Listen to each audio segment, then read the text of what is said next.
All right, I'm gonna do this anyway. I can't get my phone to rotate to landscape, which is weird. It's an iPhone 6. It's always done that before. Makes me think of paranoid things like they want me to upgrade, so they're starting to decode or deconstruct the phone. Be that as it may. This is my first walk ever with Allie. This is Allie. She's a 3-year-old little golden. And she's a little nervous. Allie, come here. She's a little nervous. When I stop, she starts whining. But she's doing really good. So before I lose this train of feeling, I'm going to put it up here, even if it comes out like this. Personas, id entities, and the ensuing dramas that get created. Id entities, identities, the id, the ego, the id, the subconscious, the Freudian stuff, our id entities are our suppressed multiple schizophrenic personalities. Lately I've been saying I'm not schizophrenic, I'm multiphrenic, because I'm starting to feel more and more aspects of myself all over the place. Go through a spiritual awakening, ascension symptom stuff, and you'll start feeling that stuff. Oof, I'm still not in my body, I'm like out over here. So, but I'm getting tons of info, and this one felt like I wanted to share it. So, personas, identities, and the ensuing, inevitable ensuing dramas that get created from it. So the Greeks used to have, they put on dramas. The original, as far as we remember history, I'm sure they did it in Atlantis and Lemuria as well, and all across the galaxy. But in our current hysterical historian kept timeline, I call them the myopic hysterical historians, because they're so afraid to look at Göbekli Tepe. Wow, it's 13,000 years old. The Sphinx has water erosion on it. Oh my God, it's got to be way before the last floods in the Ice Age. Oh, we don't want to think about it. It'll blow up our whole idea. And what about all those things we're finding in the Antarctic? Or in South America, or Sacsayhuaman, or Ollantaytambo, or Tiwanaku, blah, blah, blah. Anyway, it's starting. We're dissolving the hysterical history that we've had. Hysterical because it's a giant drama. It's a giant id-entity wound, a collective identity wound, has created a shut-down hysterical history for us, the current accepted dogma of history at the universities across the planet.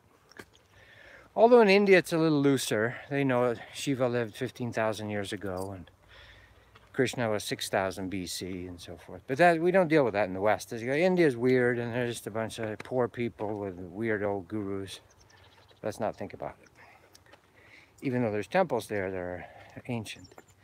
So what happens as we get wounded, the way you shut down a collective, like it has been on Earth, you implant deep wounds, just like PTSD wounds for people that are, in wars. And it's such a deep implant, it takes over your personality. It starts running it, either in reaction to it, which is often seen with our parents, like, I'm never going to be like my dad. I'm going to be the complete opposite. So we swing the pendulum the other way. Or, my mom did this to me. I promise I'll never do that to my kids. So it's in reaction to the wound. And then usually when you're 50 or 60, you go, oh, I forgive my mom. I understand why she was and tried to survive, and they did the best they could, and so forth. So how do we break this cycle of wounding and creating artificial personas? Because what actually happens with that wound, you create an artificial persona to survive. It's a survival technique. It's like you're in an emergency and something comes in and lifts the car off the child. Well, then you create it being normal that most of us live in permanent emergency situation, severely wounded, PTSD personalities. And we think it's normal. We think it's normal to run around with busyness, just when you're busy, and ambulances running by going, "We're scary, danger, danger," everything on TV, danger, danger, terror, terror, death, right?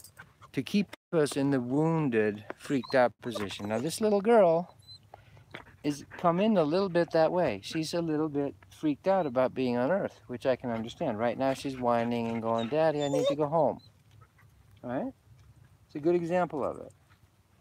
So most of us are like Allie here. Now, she came in this way. Watch out for the cactus baby. You're going to learn that the hard way. And the wound actually creates a personality that's fake. We get up in the morning and put it on. Women put on all this makeup. What are you making up for? The inner ugliness, the inner terror, the inner fear. So we put on our war game, our face masks, our war paint. Men do it too. Shave, the suit, the look, the car, the workout, the butt, whatever. Calf implants, breast implants. I don't need those. I got enough pectorals from swimming for 15 years. Anyway, so we create mostly false identities, personas. The Greek drama, you know, the tragedy and ecstasy face of drama. So the whole thing becomes a giant drama. Now, I happen to be walking in Sedona right now. Can't really show you the landscape. It's a little hazy. There's some fires up the creek.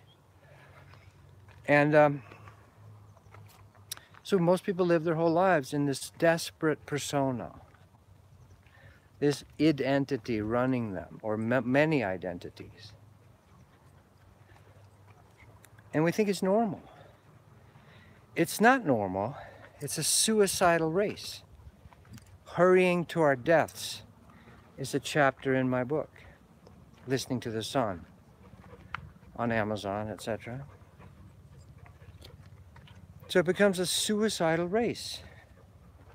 We're all hurrying to our deaths, thinking with this artificial persona that if I'm good enough, rich enough, thin enough, strong enough, smart enough, successful enough, somehow I'll reach the brass ring.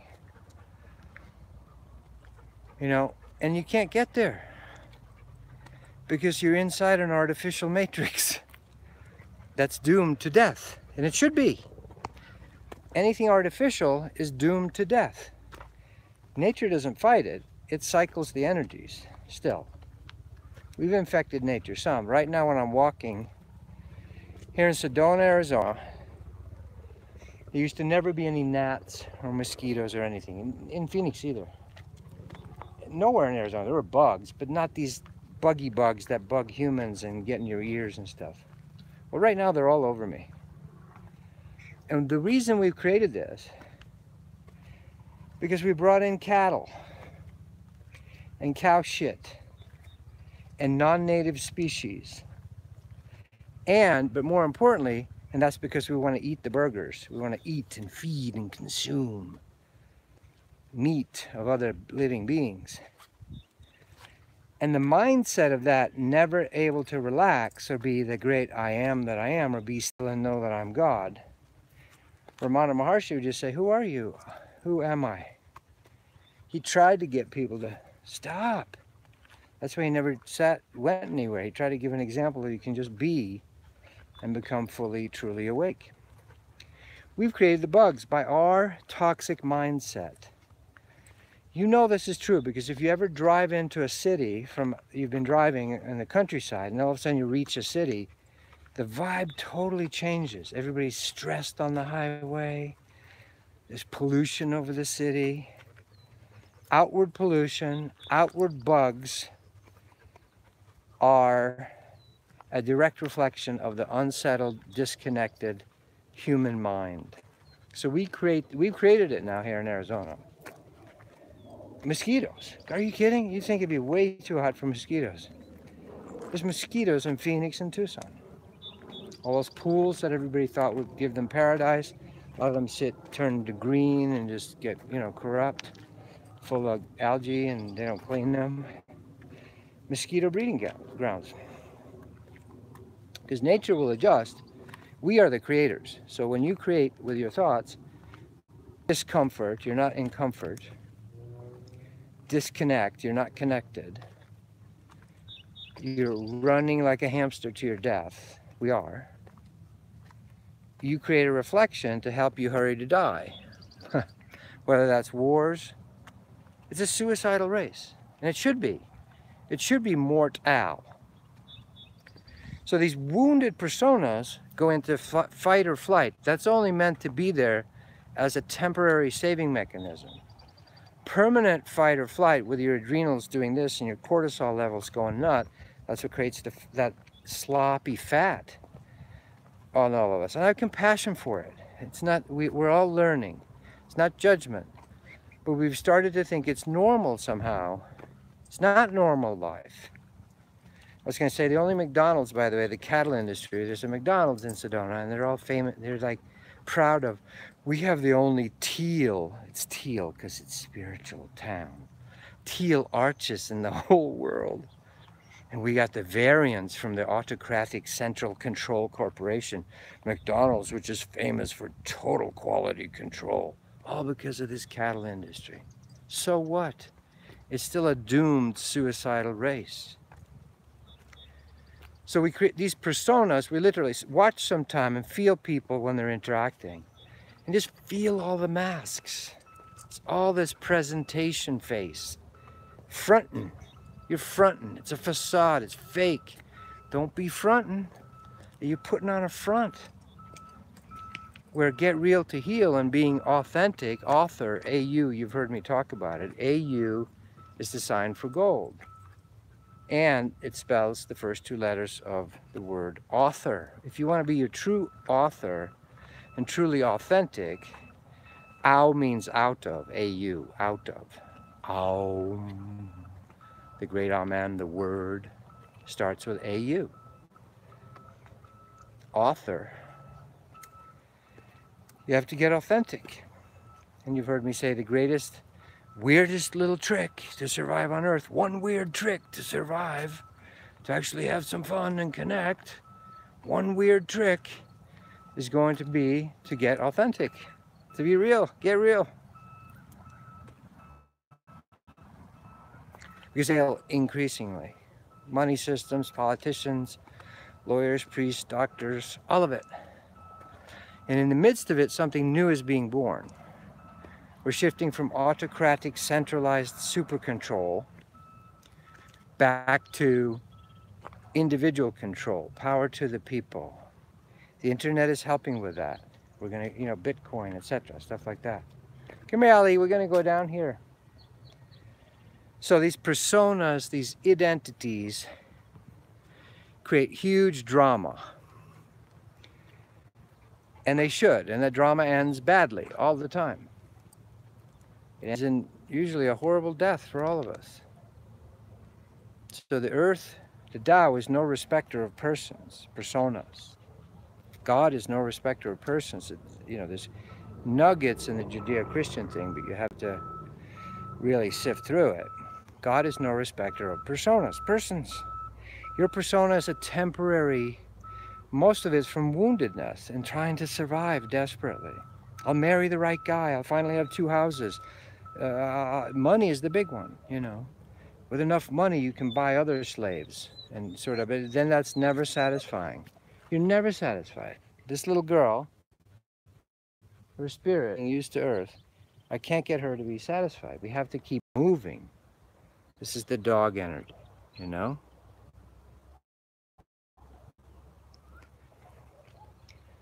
You have to stop. You will be stopped. When Don Juan worked with Carlos Castaneda, he said for the first 2 years, I have to find a way to stop you dead under your bed. Thank you, Exactly. The creation should be mortal. It should all die and go away. Al Bundy, mortal is we're gonna die because we're in a time loop creation. This is why every master will tell you, eternal life is not, you can walk in it. This is the thing that's gonna happen more and more now. You can be in the world, not of it. You can walk consciously and connected in the world, but it's quite a task because everything is basically, I mean, we can even hear the traffic here in Sedona and trucks backing up and work and busyness and what, I don't know what that is.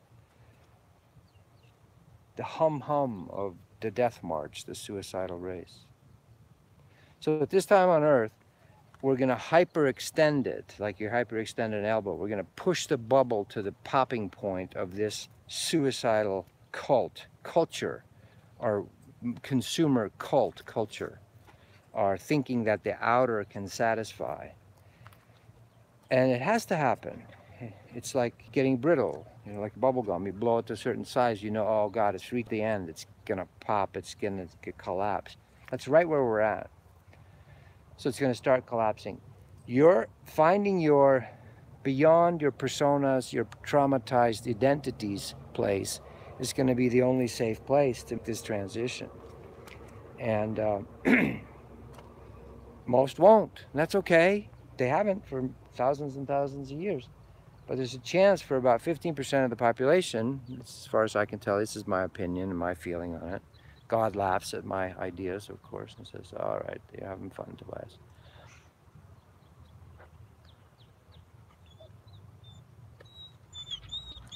Stop, Ellie.